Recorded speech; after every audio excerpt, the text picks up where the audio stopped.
Hi, everybody, and welcome to another edition of the Double A Team live stream.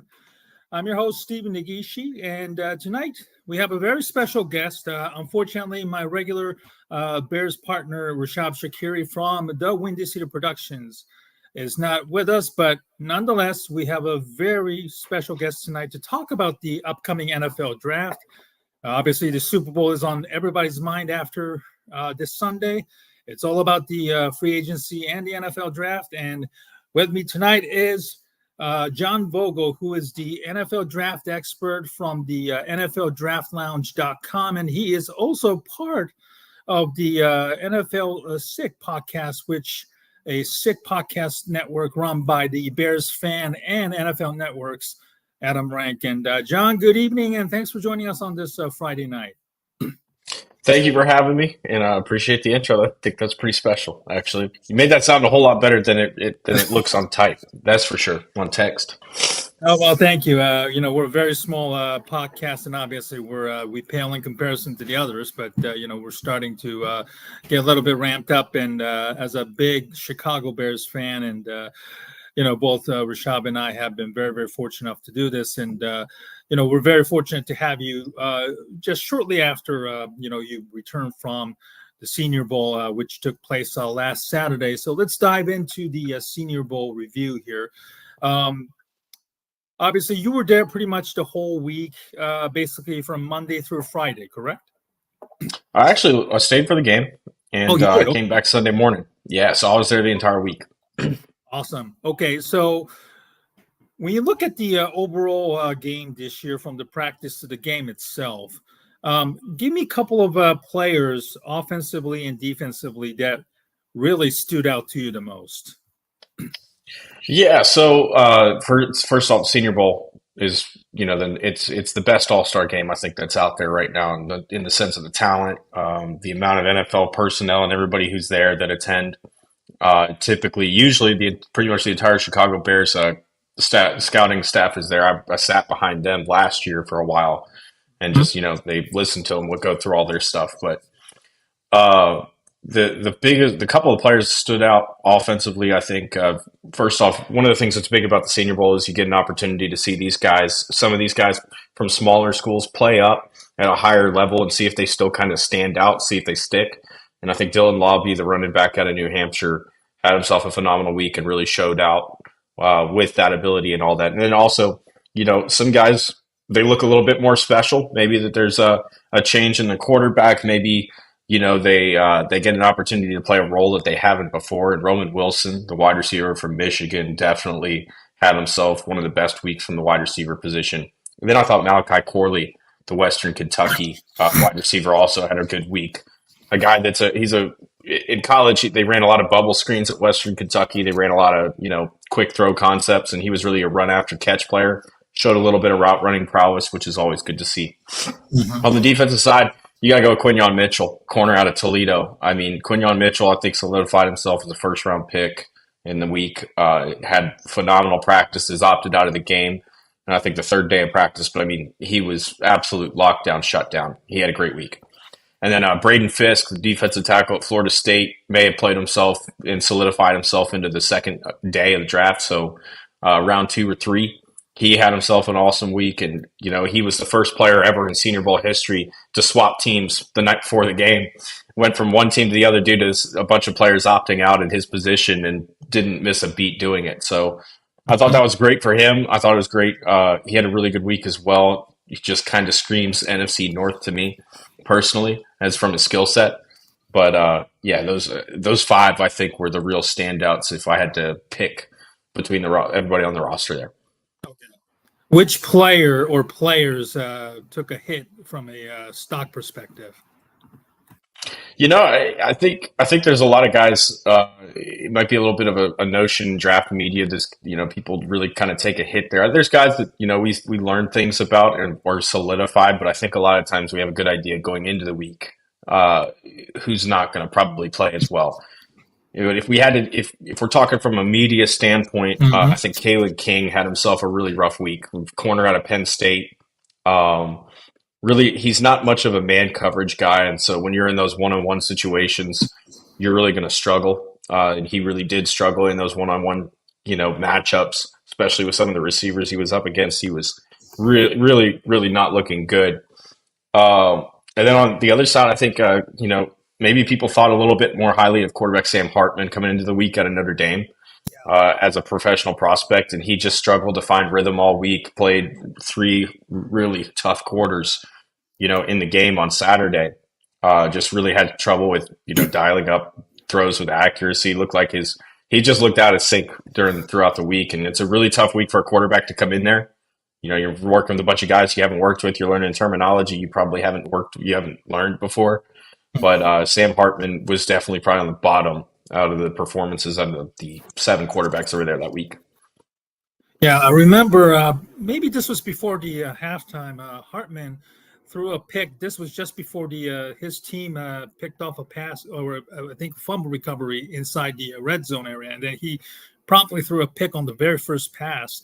So he did look pretty rough out there. But one of the I think overall the quarterbacks did not really impress me pretty much anybody down there at the Senior Bowl, unfortunately. But one of the players who stood out was Spencer Rattler. Of course, we all know his story. He was highly recruited out of high school.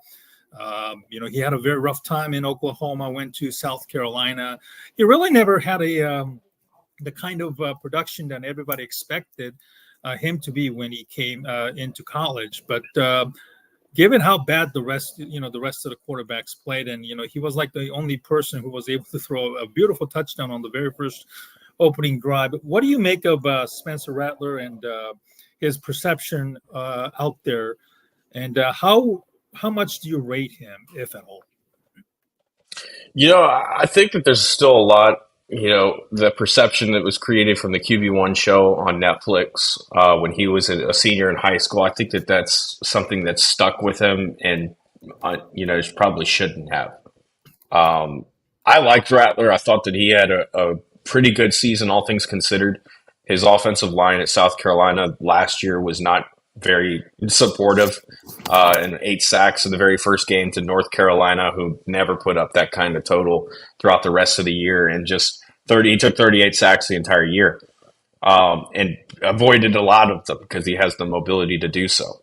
So I like him. I think he's taken some real steps forward, since leaving Oklahoma. He had a really good COVID year. I think people kind of forget about that in 2020 before Caleb Williams showed up. He had a really solid year. Looked like we were talking about him potentially being the first overall pick, and Laken Riley's putting out another one, so that's the stuff that we kind of talked about, with him before. So the perception that's around him, I think it's unwarranted at this point. He's proven beyond, I think, any shadow of a doubt that he is a solid quarterback. He's a solid leader. And all those immaturity things he's kind of grown out of at this point. I think teams kind of got that idea when interviewing with him all week. I would expect him to go day 2. I think he's probably a second round, maybe an early third round guy, depending how the board falls. But I think that he's a lot highly thought of, than the media has him at right now. Mm-hmm. Of the other quarterbacks that was at the Senior Bowl, the most notable one, of course, is from Pac-12, Bo Nix and Michael Penix Jr. Who do you rate higher out of those two?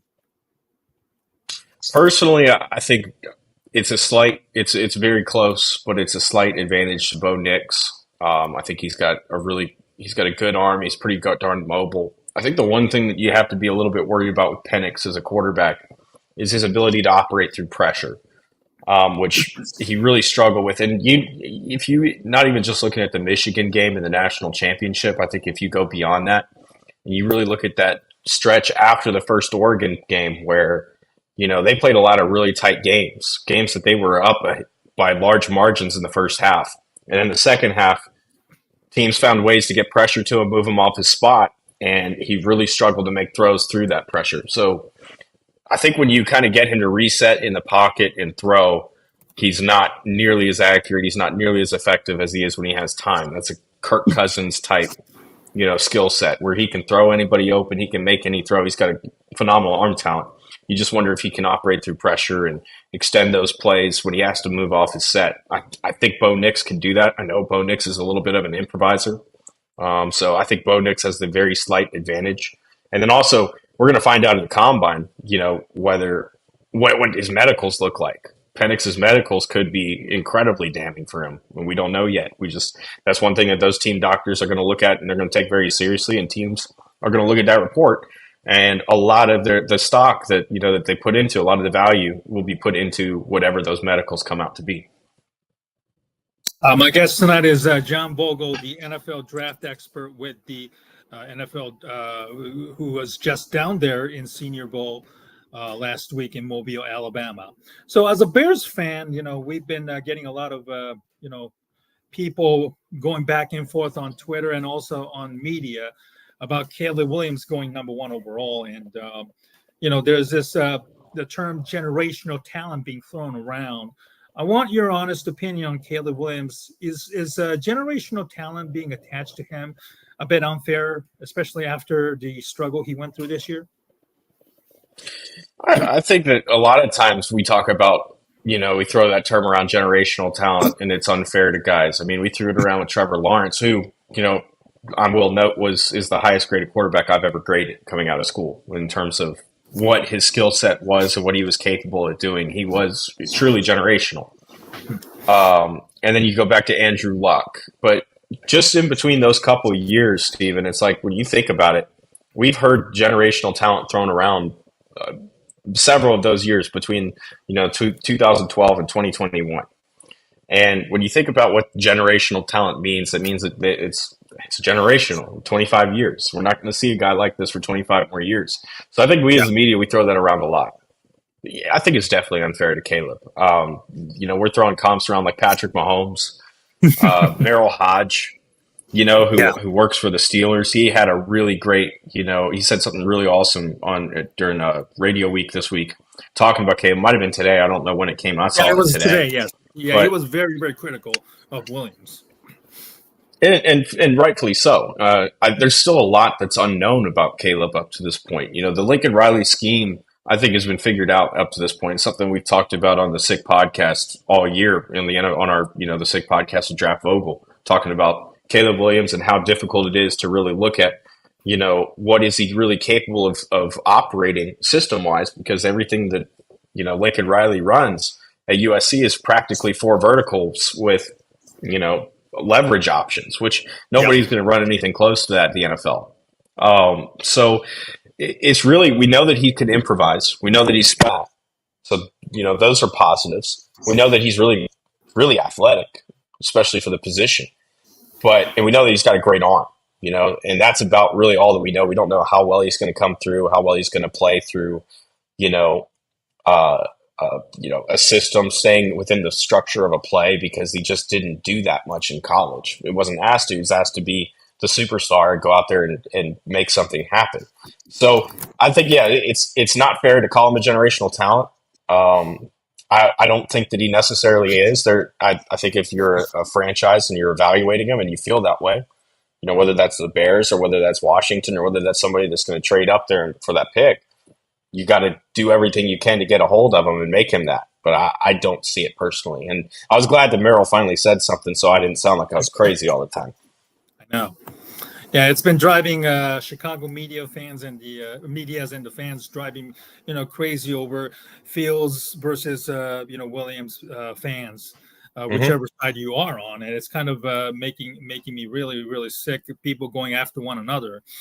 But you mentioned Washington, and that's a big topic right now about if either Williams make it to Chicago or he's going to force a Eli Manning / John Elway type of move, power play, to force himself to go to Washington, where he is originally from.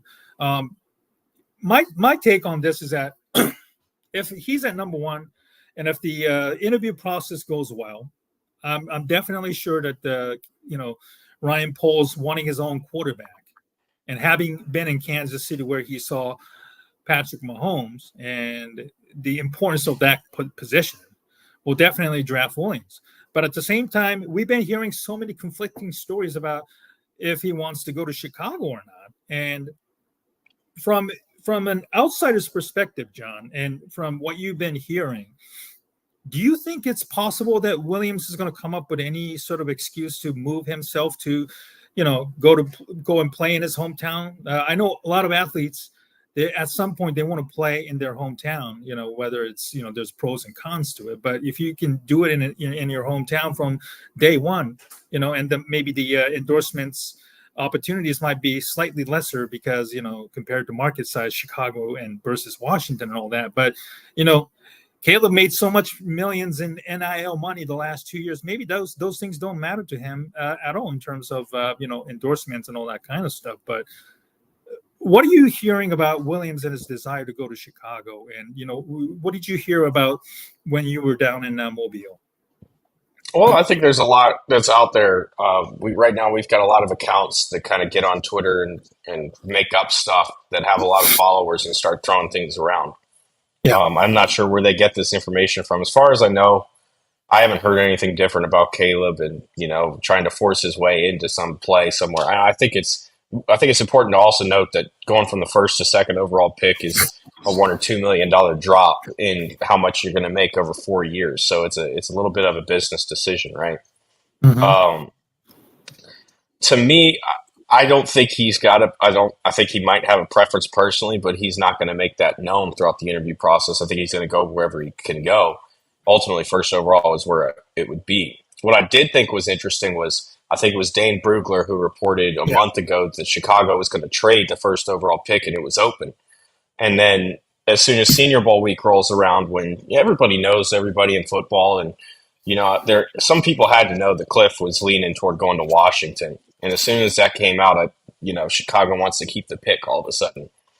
I thought that was interesting too, because Chicago's in a really good position to trade back, pick up a few extra picks, and really bolster that franchise. And they can charge Washington a king's ransom to move up one spot to go get this guy if they want him that badly.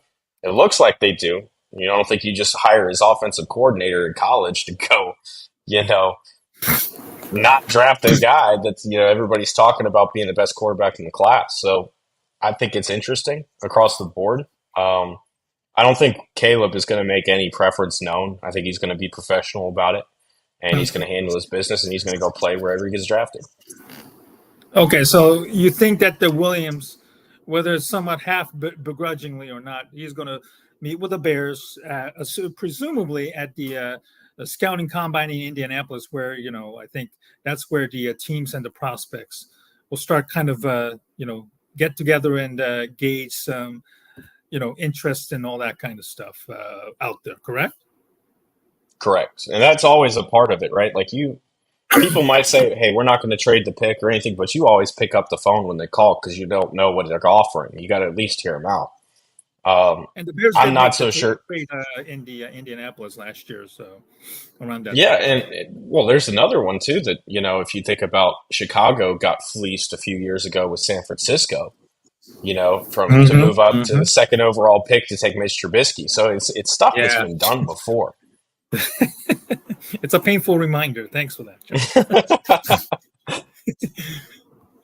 But so as long as Williams doesn't make his intentions clear by then, then I presume that the Bears and Williams will have a meeting somewhere in Indianapolis to kind of, for the Bears to at least sell themselves to Williams. And I get it. The Bears don't have a lot of good history when it comes to developing quarterbacks, unfortunately. And that could always be used against, them in Williams's camp to say, yeah, we're not interested in Chicago. And I get it.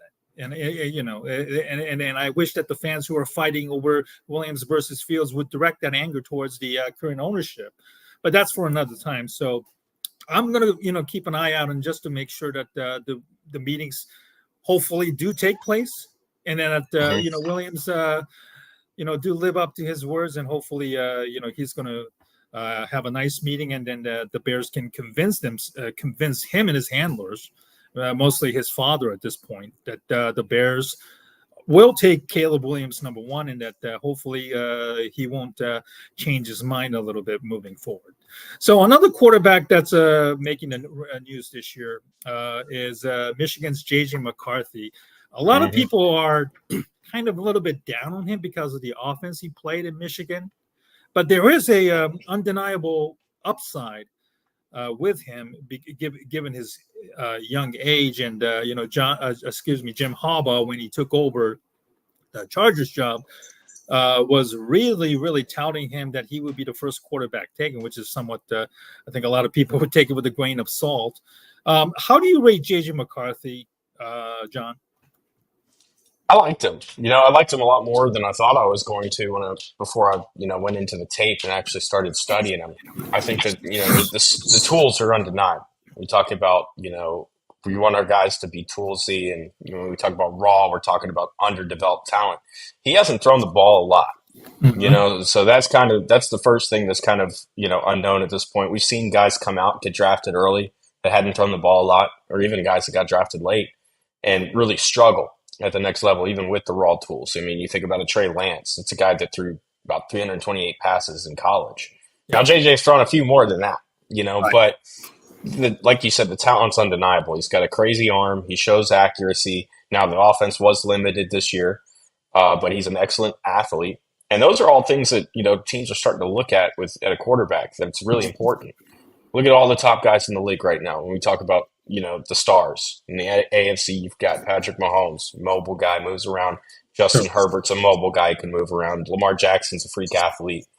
These are even, Trevor Lawrence can outrun a secondary. So you switch over to the NFC, Dak Prescott, he's an athlete. He's not what he was, but he was an athlete when he came out. He's developed as a passer. Jalen Hurts, that's another one of those. Jordan Love. All these guys can move, and JJ kind of starts to go up into that top tier athlete in the position where we're talking about maybe even top 10 as soon as he walks in the NFL in the quarterback group. So I think that right there by itself will push him farther up to the front. If I had to say, I know that I've seen the reports that, some teams think of him as their 2 or 3 quarterback on the board. I think that's very possible. There's 32 franchises. Mobility's huge. We saw that he's got the arm strength against TCU last year. They didn't ask him to do it much, but we know he's got it. So I think as long as you can get him into a system someplace, you can sit him for a year and then let him cook. I think that he'll be fine. I like him. He's probably, if I had to guess right now, a mid to late first round pick. Oh, okay.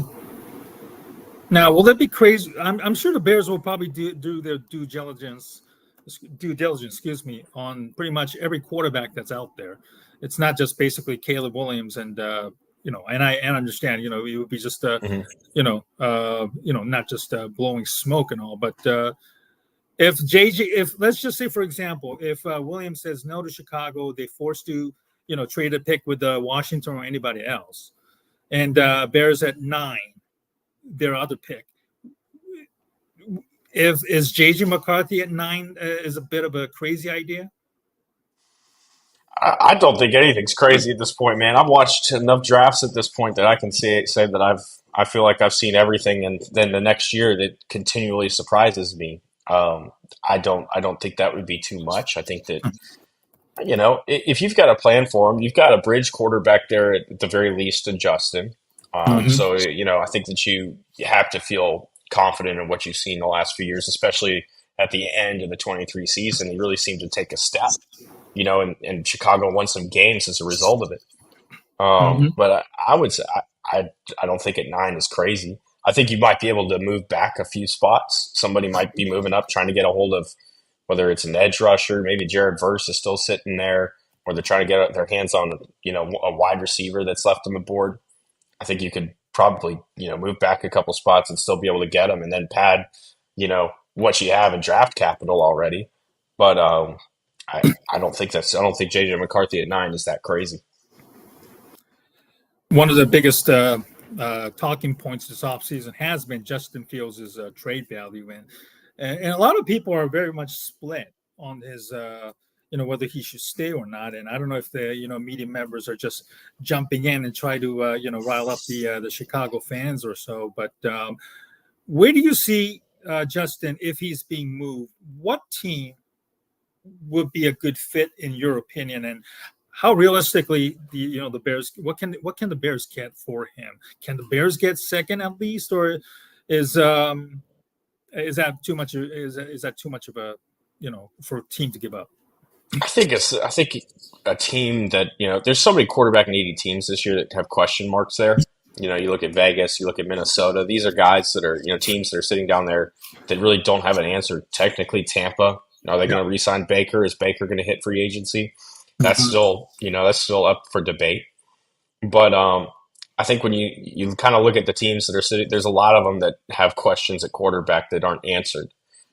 When you've got a question at quarterback, a second round pick for a quarterback is not a bad deal, especially you get a veteran guy that's played in the league for a while. I think that's a pretty fair price. I don't think that the Bears are going to get a first if they're going to move him. Yeah. Not unless he comes out and balls out, and then they say, "Well, we're going to draft a guy. We drafted this guy, and we feel good about him starting, and now we're going to move him." I don't know what that plan would be, but I think that a second round is probably as high as you're going to get. You might be able to get a third and some change, but second round to me seems fair. If I'm a franchise, decision maker, and I'm looking at, okay, well, Vegas is an example. I could really use a quarterback, and Yeah. I'm not in a position to go get one and at least not one that I want to pick. And I've got an offensive coordinator that just worked with them last year and found success late in the year, that knows them. I might look at that. If I'm Pittsburgh, I might look at that. Go, because do I feel really good about Kenny Pickett right now? Probably not. So maybe I go get that mobile guy that Mike Tomlin's been looking for a long time. Yeah. So I think that there's definitely interest. I don't know where. I think second's the most they're going to get. Now, if he ends up staying, and with the new OC and Shane Waldron and his entire staff in place, Hmm. do you feel comfortable that the new OC and whoever they sign or draft, the wide receiver, tight ends, and maybe beef up the interior offensive line and so forth? Do you feel comfortable that Justin's going to take that another step up in terms of becoming a decent NFL quarterback, or do you think we're no longer that part? I think you're in another spot where you're going to see a slow start. Because people don't know how hard it is to go through offensive coordinators like that. And Justin's never had one back to back while he's been in the NFL. It's always been a new staff, new offensive coordinator, new something coming in. And that really is difficult because your terminology is changing. The way that you're being asked to read your progressions, to read the field is changing. And you're having to make that jump every year. It's very difficult for a guy that's, struggling, a young guy that hasn't done it that long, not at this level. So I think you're going to probably see a slow start. I think most likely that's what you see. If I'm Shane, I'm walking in there and I'm looking at the last 6, 7 games of the year and seeing what Getsy did to really get Justin to kind of pop at the end of the year because he figured something out and he got something that was working and they were winning football games. And that's what you ultimately want to do. So I'd be looking at that and seeing what can I build onto that and just take what the work that Getsy's already laid down, take that foundation and continue to build on it. And if they can do that, then Justin, yeah, he'll take the next step. There's no doubt he's got the raw talent. As long as we don't see a bunch of useless screen games, I'm good for it. Which was one of the biggest pet peeve with Luke Getsy. One last question before we let you go. I know you have to go do a radio very, very shortly. And that's the question is, which non-QB prospect would fit the Bears' need? Right now, I can think of edge rushers, center, a receiver, and possibly maybe a depth at the safety. Which non-QB prospect do you like, with the Bears?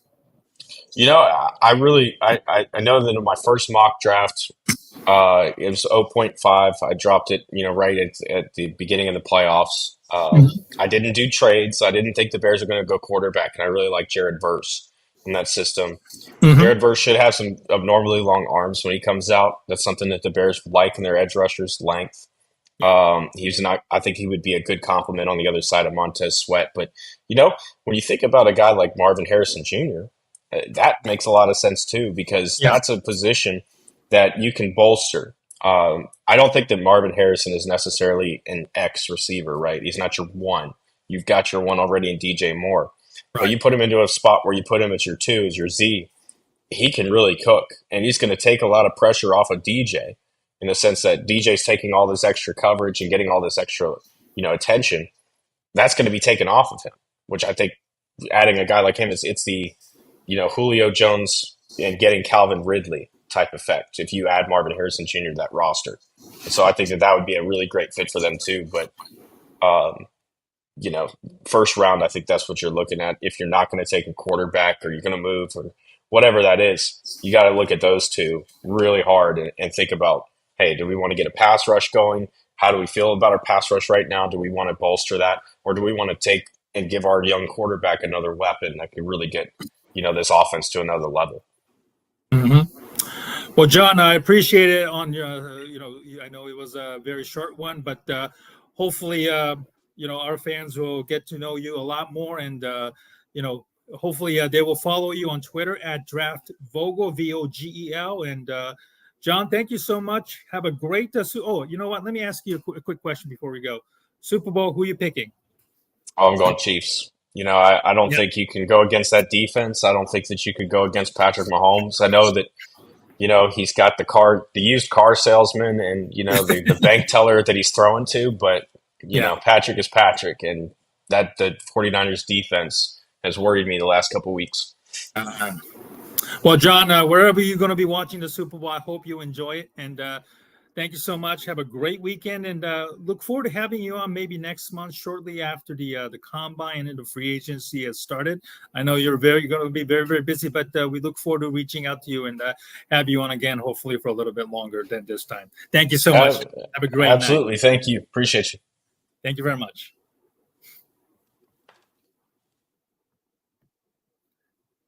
Well, that's going to do it for our show tonight. Folks, thank you so much. And next week, we are very, very excited to have Rashad Shakiri back on. And Wednesday night, we are very excited to have Dave and Vicky from the BFR live stream / podcast. We're looking to do a collaboration together with 4 of us.